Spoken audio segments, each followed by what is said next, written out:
Good morning students. आज हम शुरू करेंगे new chapter breathing and exchange of gases. So सबसे पहले अगर हम डिस्कस करें कि ब्रीथिंग क्या होती है, ब्रीथिंग। ब्रीथिंग का मतलब है गैसेस को अंदर लेके जाना, दैट मीन्स इनहेल करना, और गैसेस को जो जरूरत की नहीं है उनको बाहर निकाल देना, दैट मीन्स एक्सहेल करना। तो इनहेलिंग और एक्सहेलिंग के प्रोसेस को हम क्या कह सकते हैं? ब्रीथिंग। एक और टर्म आती है रेस्पिरेशन। सेल वाला चैप्टर पढ़ते हुए हमने बार बार इसके बारे में पढ़ा था। क्या होती है रेस्पिरेशन? रेस्पिरेशन का मतलब है, एक है एक्सटर्नल रेस्पिरेशन जिसे हम ये ब्रीथिंग भी कह सकते हैं, और एक तरह की रेस्पिरेशन होती है इंटरनल। ठीक है, जो इंटरनल रेस्पिरेशन है इसमें क्या होता है कि बॉडी के हमारे हर एक सेल को हमने पहुंचा दिया ग्लूकोज, और साथ में पहुंचा दी ऑक्सीजन। ग्लूकोज क्या है? C6H12O6। तो इस ऑक्सीजन की प्रेजेंस में ये ग्लूकोज जो है वो टूटेगा किसमें? कार्बन डाइऑक्साइड, वाटर और एटीपी में। वाटर जो है ये आपके ब्लड के अंदर चला जाएगा, एक्स्ट्रा है तो वहां से यूरिन बनकर या स्वेट बनकर बॉडी के बाहर निकल जाएगा। एटीपी आप यूज कर लोगे डेली अपने कामों के अंदर, और कार्बन डाइऑक्साइड आप बॉडी के बाहर निकाल दोगे थ्रू लंग्स। तो जो भी आप खाना खाते हो वो टूटकर क्या बनेगा? ग्लूकोज। और ग्लूकोज आगे टूटकर इस तरह से सारा जीरो हो जाना चाहिए, सब कुछ उसमें से कंज्यूम हो जाना चाहिए। जो वेस्ट बचता है वो बॉडी के बाहर निकल जाना चाहिए। इस प्रोसेस को हम बोलते हैं इंटरनल रेस्पिरेशन या सेलुलर रेस्पिरेशन। इस चैप्टर में हमने ये सेलुलर रेस्पिरेशन नहीं, हमने डिस्कस करनी है एक्सटर्नल रेस्पिरेशन, यानी कि ब्रीथिंग। गैसेस कैसे एक्सचेंज होती हैं, कौन सी गैसेस हम इन करते हैं, और उन गैसेस को आगे जाकर ब्लड के अंदर या सेल तक कैसे पहुंचाया जाता है। अब ब्रीथिंग के बारे में बात करें तो पहला क्वेश्चन आता है, व्हाई डू वी ब्रीथ? क्यों सांस लेते हैं हम? 24 घंटे प्रोसेस चले जा रहा है, ब्रीथ इन कर रहे हैं, ब्रीथ आउट कर रहे हैं। क्यों ब्रीथ इन ब्रीथ आउट करते हैं हम? इसके पीछे कारण क्या है? तो इसके पीछे जो कारण है वो है कि हमें जो कार्बन डाइऑक्साइड इकट्ठी कर ली इंटरनल रेस्पिरेशन या सेलुलर रेस्पिरेशन करके, उस कार्बन डाइऑक्साइड को बाहर निकालने के लिए हमारी बॉडी और हमारा ब्लड के अंदर जब कार्बन डाइऑक्साइड की अमाउंट बढ़ जाती है तो it acts as a toxin, जहर का काम करती है ये।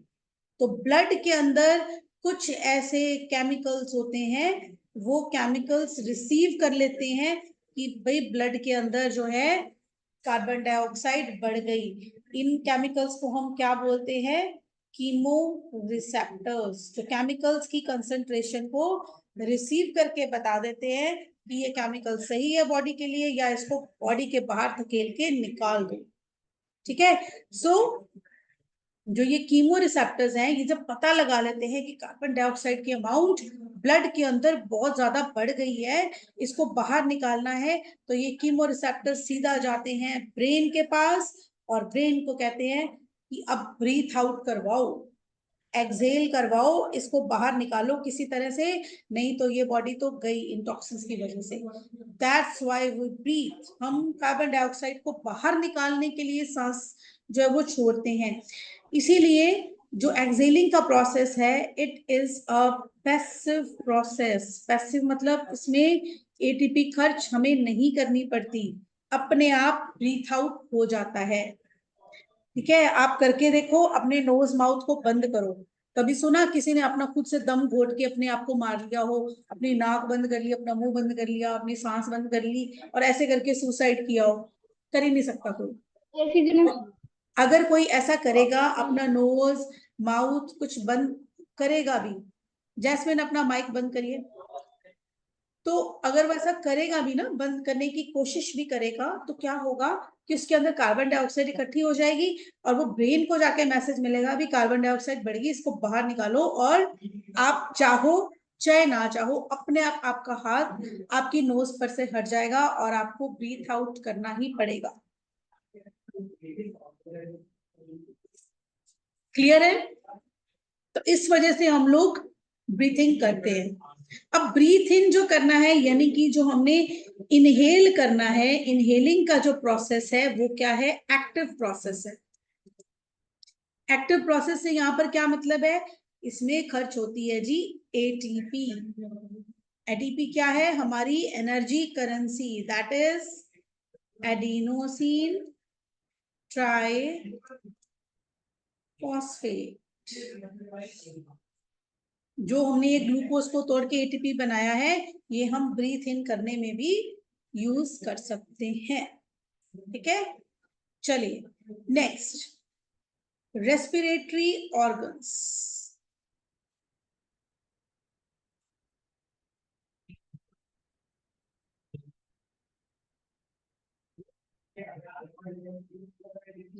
कौन कौन से ऑर्गन्स हैं जो रेस्पिरेशन का काम कर सकते हैं? नंबर 1 पे है स्किन।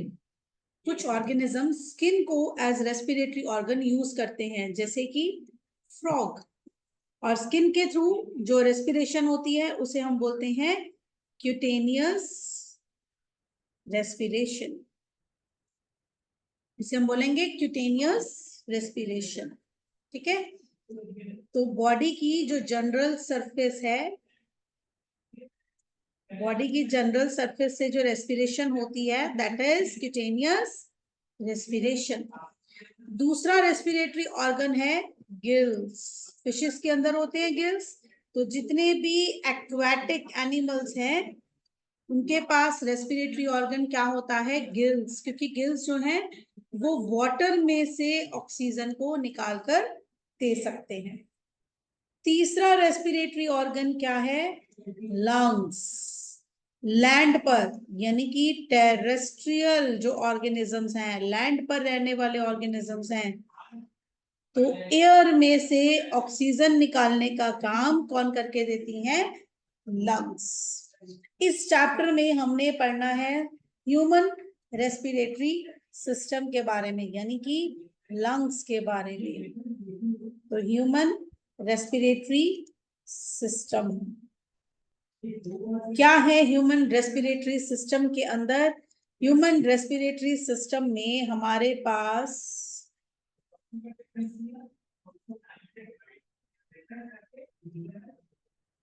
ये एक ह्यूमन हम बना लें पहले।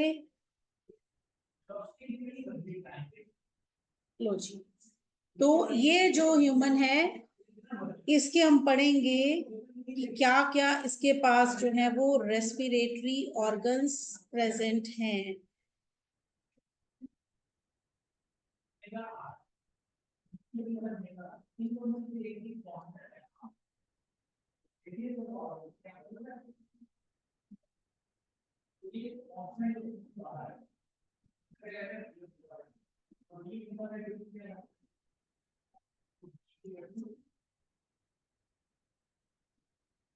चलिए ह्यूमन रेस्पिरेटरी सिस्टम में सबसे पहले आपके नोज की जो ये दोनों ओपनिंग्स हैं, इन्हें हम क्या बोलते हैं? External Nereis. एक्सटर्नल नेरेस, या इसको क्या कहा जाता है? नॉस्ट्रल्स। तो एयर चाहे आएगी जाएगी, वो उसमें ये ऑर्गन पहला यूज होगा। अगर हम इनकी बात करें, एयर अंदर हम कैसे ले रहे हैं, तो सबसे पहले एक्सटर्नल नेरेस। एक्सटर्नल नेरेस आगे खुलती हैं एक कैविटी में, that is nasal cavity. Nose के अंदर जो खाली जगह आपको नजर आती है that is nasal cavity. Nasal cavity जो है वो आगे ओपन होती है इनटू द फेरिंग्स। अब नोज के ऊपर वाला जहां पर ही ओपन हो रहा है, this part of pharynx. Pharynx मैंने आपको पहले बताया था, नेक नहीं होती, गलान। जो नेक है, गर्दन नहीं होती। फेरिंग्स का मतलब है ये माउथ के पीछे वाला पार्ट, ऊपर वाला पार्ट जो आपका नेक का है, दैट इज फेरिंग, गला जिसको आप नॉर्मली कहते हो। तो नोज के ऊपर जो फेरिंग्स वाला पार्ट आता है दैट इज नेजोफेरिंक्स, और माउथ के सामने जो पार्ट आता है दैट इज ओरोफेरिंक्स। ठीक है, तो एयर कहां से कहां आई? एक्सटर्नल लेरिस, एक्सटर्नल लेरिस से नेजल कैविटी, नेजल कैविटी से नेजोफेरिंक्स, नेजोफेरिंक्स से ओरोफेरिंक्स, और फिर आगे जाती है, ये आ गई आपकी ट्रेकिया, द विंड पाइप। फिर कहा जाती है ट्रेकिया, या जिसे आप क्या बोलते हैं, विंड पाइप। क्लियर? ट्रेकिया जो है वो यहां पर चेस्ट रीजन में आकर बाइफरकेट हो जाती है। बाइफरकेट मतलब दो ट्यूब्स में बढ़ जाती है at the level of fifth thoracic vertebra. Fifth thoracic vertebra से ट्रेकिया एक नहीं आगे दो ट्यूब्स में डिवाइड हो जाती है, और ये ट्यूब कहलाती है primary bronchi. This is primary bronchi. तो एक ये लेफ्ट की तरफ और एक ये राइट की तरफ, दो प्राइमरी ब्रोंकाई, और ये प्राइमरी ब्रोंकाई आगे खुलते हैं इनटू द लंग्स। अब ये फिफ्थ थोरेसिक वर्टिब्रा क्या है, थोड़ा सा इसके बारे में जान लेते हैं। फिफ्थ थोरेसिक वर्टिब्रा का यहाँ पर मतलब क्या है बेटा, देखो जो ये मैं आपको ड्रॉ करके दिखा रही हूँ, बैक साइड से ह्यूमन बीइंग को। ठीक है, ये एक आदमी है, इसकी बैक साइड अगर हम देखें तो ये इसका नेक वाला रीजन है, जहां से हेड खत्म हुआ और आपकी नेक शुरू हुई। यहां पर आपकी जो रीढ़ की हड्डी यहां से स्टार्ट हो जाती है, जिसे हम बोलते हैं वर्टिब्रल कॉलम, या आपकी रीढ़ की हड्डी। आपके जहां पर हेड खत्म होता है, नेक स्टार्ट होती है, वहां से शुरू होती है, और ये एंड होती है, ये हिप्स वाला जो एरिया है, ये यहां तक ये पूरी आपकी वर्टिब्रल कॉलम या रीढ़ की हड्डी जो ये पूरी चलती है। ठीक है, और ये जो पूरी वर्टिब्रल कॉलम है, इसमें ऑल एंड ऑल होती हैं 26 बोन्स, जिनमें से चेस्ट की, जहां पर चेस्ट है आपकी, चेस्ट की रीजन में आती हैं 12 बोन्स, और इन बोन्स को हम क्या बोलते हैं, वर्टिब्रेई। ये 26 बोन्स क्या है, 26 वर्टिब्रेई, जिनको मनका कहते हैं, नॉर्मल भाषा में बोलते हैं ना मनका हिल गया, तो मनका इज द बोन ऑफ रीढ़ की हड्डी, वर्टिब्रल कॉलम की एक एक बोन को हम मनका बोलते हैं। ठीक है, तो ऐसे ही मनके, ऐसे ही वर्टिब्रा जो है, जो आपके नेक के नीचे चेस्ट वाले रीजन में पीछे की तरफ आते हैं, उन्हें हम बोलते हैं थोरेसिक वर्टिब्रा। तो यहां से हम देखें, ये नेक खत्म हो गई, ये यहाँ पर। ठीक है, तो ये पहला थोरेसिक वर्टिब्रा, ये दूसरा, ये तीसरा, ये चौथा, ये पांचवा। तो पांचवें से ये फिफ्थ जो थोरेसिक वर्टिब्रा है, यहां से ये राइट और लेफ्ट में डिवाइड हो गई, और क्या बन गई, अभी ट्रैकिया नहीं कहलाएगी, ये क्या कहलाएगी, प्राइमरी ब्रोंकाई। ठीक है, आगे की अंदर की डायग्राम मैं यहाँ अलग से बना रही हूँ। ये ट्रैकिया और ये डिवाइड हो गई इनटू द प्राइमरी ब्रोंकाई। अब ये मैं क्या बना रही हूँ, इसके बारे में भी अभी हम डिस्कस करेंगे। This is trachea, this is primary bronchi. ठीक है, अब ये जो प्राइमरी ब्रोंकाई हैं, ये ओपन होते हैं इनटू द लंग्स, ये ओपन होते हैं इनटू द लंग्स। ठीक है, अब लंग्स में क्या है, लंग्स में जाकर ये जो प्राइमरी ब्रोंकाई हैं, ये आगे दो पतली ट्यूब्स में और टूट जाते हैं, इन्हें हम बोलते हैं सेकेंडरी ब्रोंकाई। ये क्या हो गए, सेकेंडरी ब्रोंकाई। सेकेंडरी ब्रोंकाई आगे और पतली दो ट्यूब्स में डिवाइड हो जाएंगे। Tertiary bronchi. टर्शरी ब्रोंकाई आगे और पतली ट्यूब में खुलेंगे, they are known as respiratory bronchioles. और रेस्पिरेटरी ब्रोंकियोल्स आगे और पतली ट्यूब में खुलेंगे,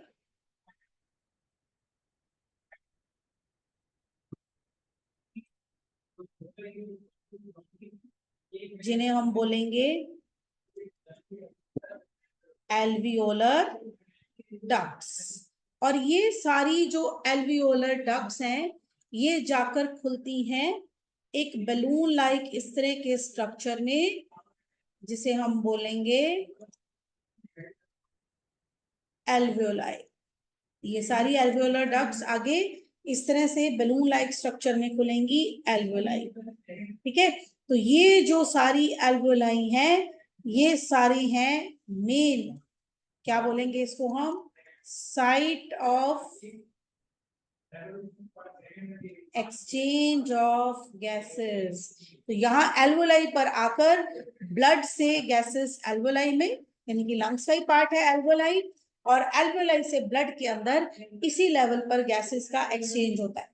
जिस चीज की बॉडी को, जिस गैस की बॉडी को जरूरत है, वो एल्वोलाई से ब्लड के अंदर जाएगी, और जिसकी जरूरत नहीं है वो ब्लड से एल्वोलाई के अंदर एंटर कर जाएगी।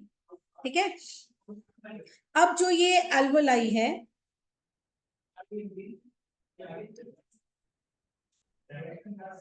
या कोई भी रेस्पिरेटरी ऑर्गन है, जैसे हमारे अंदर मेन एल्वोलाई जो है वो ब्रीथिंग एक्सपेक्शन का काम कर रहा है। ठीक है, तो कोई भी रेस्पिरेटरी ऑर्गन क्यों रेस्पिरेटरी ऑर्गन का काम कर सकता है, उसके लिए उसको कुछ शर्तें, 4 शर्तें हैं जो उसको पूरी करनी है। तो they are the features of respiratory surface, और ये सारे फीचर्स हमारा एल्वोलाई जो है वो फुलफिल करता है। पहला फीचर क्या है रेस्पिरेटरी सरफेस का, it should be very thin. कितनी पतली हो, लेस देन 1 मिलीमीटर। स्केल उठाना, उस पर देखना 1 मिलीमीटर कितना छोटा होता है, उससे भी कम होनी चाहिए। तो ये मैं बना रही हूं, दिखा रही हूं आपको एल्वोलाई। ये रहा एल्वोलाई, ये एक एल्वोलाई हम देख रहे हैं, ऐसे लाखों एल्वोलाई हैं। एल्वोलाई सारे मिलाकर लंग्स का सरफेस एरिया कितना बना देते हैं, 70 मीटर स्क्वायर। सोच के देखना, बहुत बड़ा एरिया होता है। अगर सिंपल ये ऐसे लंग्स होती तो ये कम एरिया था, लेकिन ये इस तरह से एल्वोलाई से भरी हुई है यहाँ पर, तो इससे इसका सरफेस एरिया जो है वो बढ़ गया है। और ये एल्वोलाई के ऊपर लगी हुई हैं खूब सारी ब्लड वेसल्स, जिन्हें हम क्या बोलते हैं, कैपिलरीज। These are capillaries.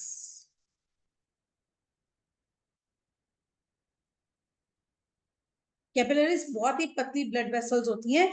जैसा आप जो पेन है, पेन के अंदर रिफल होती है ना, सिक्का होता है, उसके अंदर देखो कैसे इंक भरी हुई, एकदम पतली सी कैविटी है, बस इतनी सी पतली कैविटी होती है कैपिलरीज की।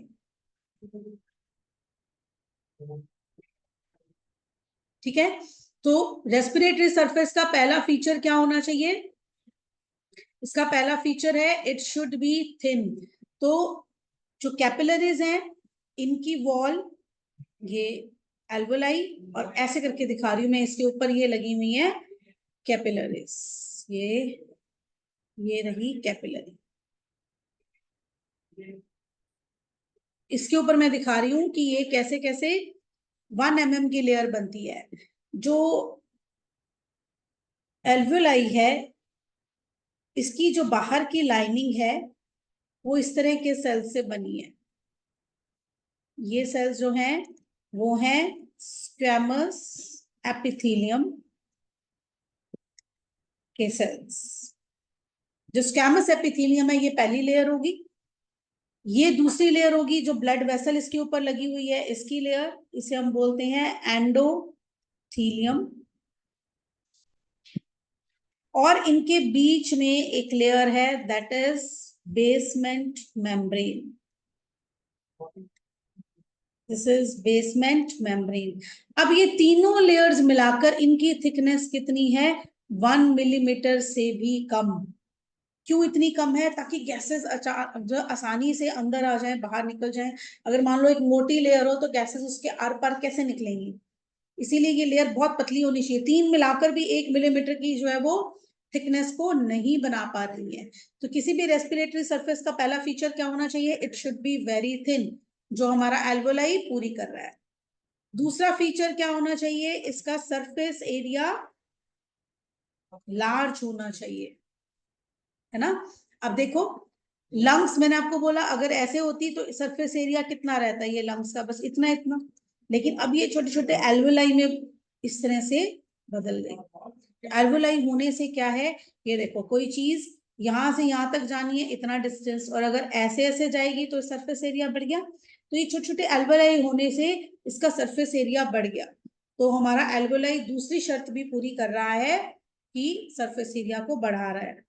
तीसरी शर्त, it should be vascular. Vascular का मतलब इसमें ब्लड सप्लाई होनी चाहिए, तो वो तो है ही है, इसके ऊपर कैपिलरीज का जाल बिछा हुआ है। एल्वोलाई ये शर्त भी पूरी कर रहा है। और रेस्पिरेटरी सरफेस का फोर्थ फीचर क्या है? It should be continuously kept moist. ये हमेशा गीली होनी चाहिए। तो यहाँ पर मॉइस्चर भी हमारे नोज से लेकर ट्रैकिया से लेकर लंग्स के अंदर तक मॉइस्चर बना रहता है, हमेशा मॉइस्ट रहता है। तो ये सारे फीचर्स जो रेस्पिरेटरी सरफेस में होने चाहिए, हमने देखा वो सारे फीचर्स किसके अंदर है? हमारे एल्वोलाई के अंदर है। तो एल्वोलाई एक आइडियल रेस्पिरेटरी ऑर्गन है हमारे अंदर। ठीक है, ये तो हो गया एल्वोलाई। अब अगर हम अपनी लंग्स को देखें तो हमारी लंग्स कैसी दिखती हैं और इनके अंदर क्या क्या होता है। ठीक है, लंग्स जो है, एक ये मैं आपको दिखा रही हूं राइट लंग, और ये मैं आपको दिखा रही हूं हमारी left lung. Right and left lung. Right lung थोड़ी सी बड़ी होती है, इसमें होते हैं 3 लोब्स, ये 1 लोब, ये 2 लोब और ये 3 लोब। और लेफ्ट लंग हमारी थोड़ी छोटी होती है, इसमें होते हैं सिर्फ 2 ही लोब्स। अब लेफ्ट लंग छोटी क्यों है? इसके पीछे कारण है कि यहाँ पर जगह छोड़नी पड़ी इसको हार्ट के लिए। तो ये जो खाली जगह है, दिस इज फॉर हार्ट, इसे हम बोलते हैं कार्डियक नॉच। तो आपका हार्ट जो है वो इस तरह से यहाँ पर टिल्टेड, ऐसे टेढ़ा यहाँ पर इस तरह से पड़ा हुआ होता है। लेफ्ट साइड पे होता है और थोड़ा सा सेंटर में भी होता है टिल्टेड, ऐसे टेढ़ा, ऐसे सीधा नहीं हार्ट लगा हुआ लाइक दिस। ठीक है, तो हार्ट यहाँ पर जो है लेफ्ट लंग के नीचे होता है। तो लेफ्ट लंग यहाँ से कह लो कि थोड़ी सी कटी हुई है, बनी ऐसी है कि यहाँ पर हार्ट की जगह यहाँ पर छोड़ी जाए, और लेफ्ट लंग की इस जगह को हम बोलते हैं कार्डियक नॉच। अब लंग्स के ऊपर कवरिंग भी है। लंग्स क्या है? एक स्पॉन्जी ऑर्गन है। स्पॉन्जी मतलब स्पंज जैसा सॉफ्ट सा ऑर्गन है। ठीक है, और हमारा वाइटल ऑर्गन भी है। वाइटल हम किसे बोलते हैं? जो बहुत ही सेंसिटिव हो और हमारे जिंदा रहने के लिए जरूरी है। ऑब्वियसली लंग्स ने जो है वो ऑक्सीजन को ट्रांसपोर्ट करना है, ऑक्सीजन लेनी है, वही ब्लड तक पहुंचेगी। तो अगर ऑक्सीजन नहीं होगी तो लाइफ नहीं है ऑक्सीजन के बिना। That's why lungs are the vital organ.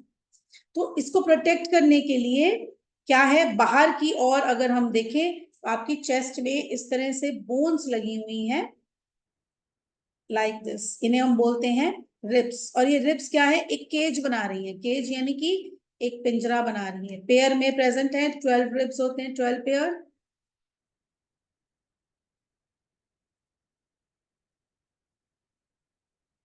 12 pair of ribs are there, और इसके अंदर प्रोटेक्टेड है ये लंग्स। अब लंग्स अंदर से देखें तो इनकी जो है 2 कवरिंग्स हैं। इन कवरिंग्स को हम बोलते हैं प्लूरा। लंग्स की जो ऊपर कवरिंग है that is known as pleura. एक एक्सटर्नल प्लूरा और एक इंटरनल प्लूरा। और दोनों प्लूरा के बीच में एक लिक्विड, एक फ्लूइड भरा पड़ा है, जिसे हम बोलेंगे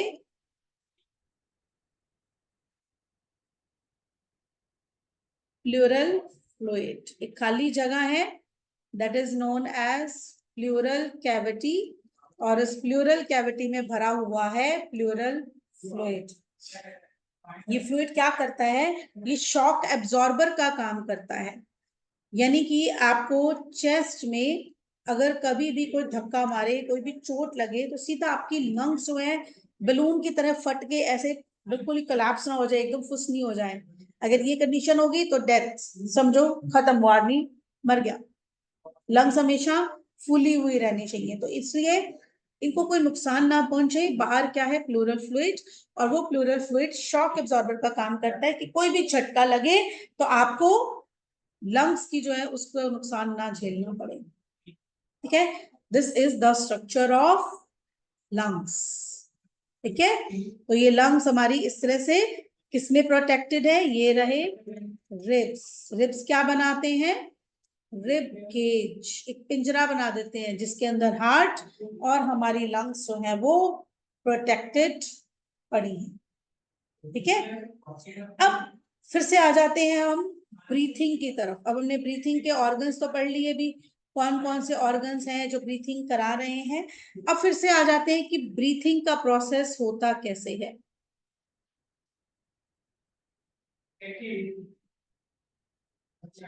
ब्रीथिंग के प्रोसेस में पहला स्टेप है जो आज हम यहां तक करेंगे, फर्स्ट स्टेप तक, that is known as pulmonary ventilation.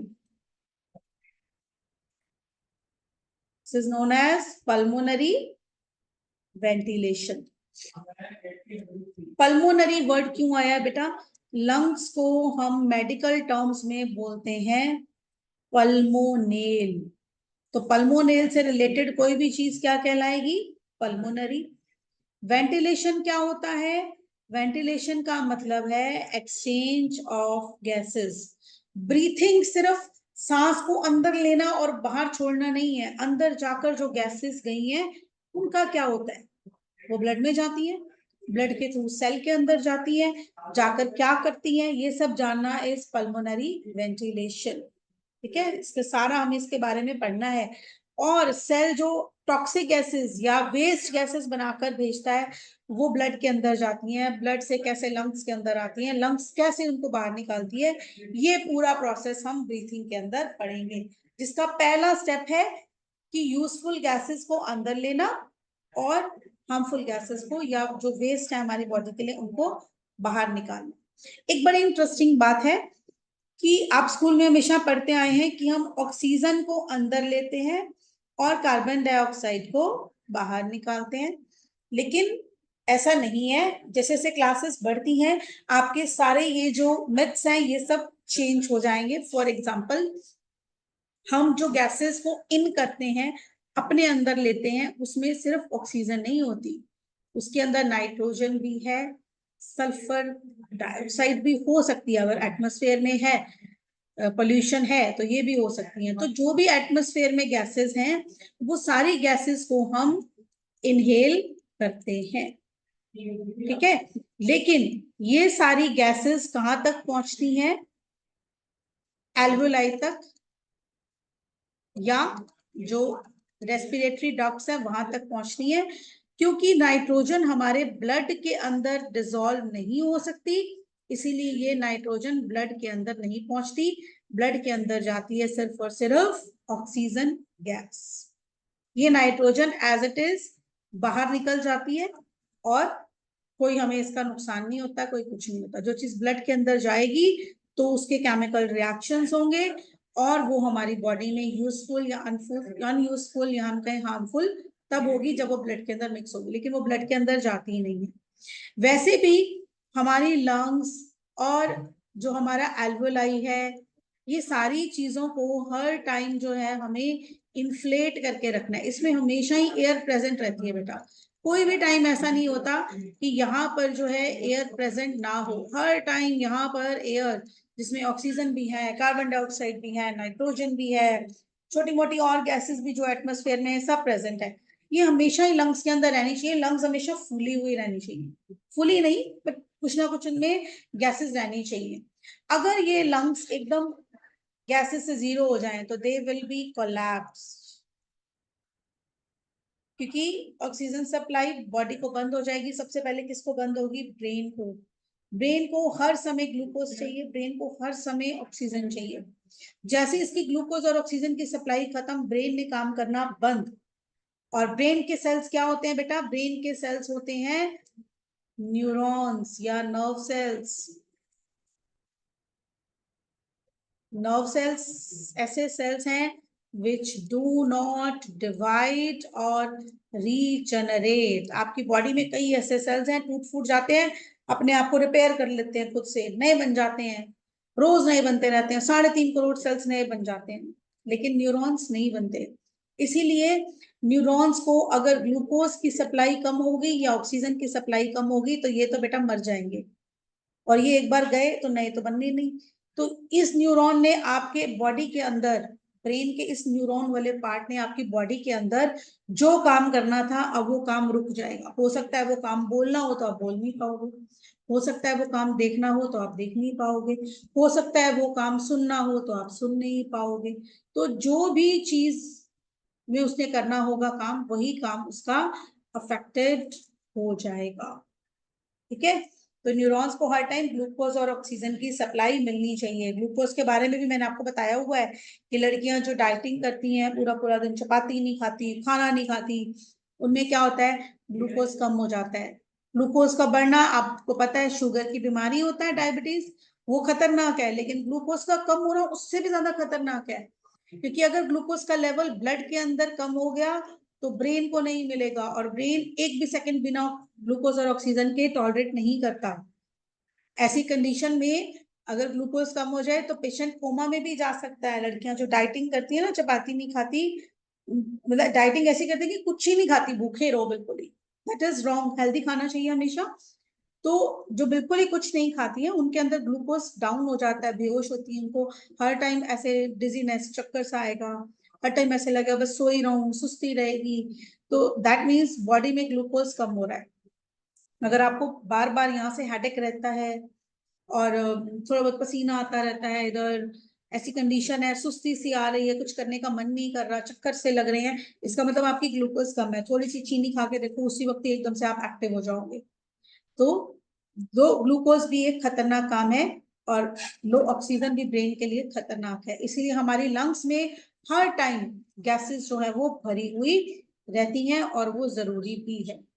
तो पल्मोनरी वेंटिलेशन का काम क्या है कि एल्वोलाई के अंदर हर टाइम ऑक्सीजन जो है वो और गैसेस जो है वो अंदर आती रहे, और एल्वोलाई से बाहर के एटमॉस्फेयर की तरफ कार्बन डाइऑक्साइड और जो वेस्ट गैसेस है वो बाहर निकले। This is pulmonary ventilation. ठीक है। तो आज हमने पढ़ा रेस्पिरेटरी सिस्टम के बारे में, हमने पढ़ा किसके बारे में? लंग्स के बारे में। हमने पढ़ा कि पल्मोनरी वेंटिलेशन कैसे होती है। हमने पढ़ा कि रेस्पिरेटरी सरफेस के क्या क्या फीचर्स होते हैं। आज के लिए इतना ही। कल हम आगे करेंगे रेस्पिरेटरी वॉल्यूम्स एंड कैपेसिटी।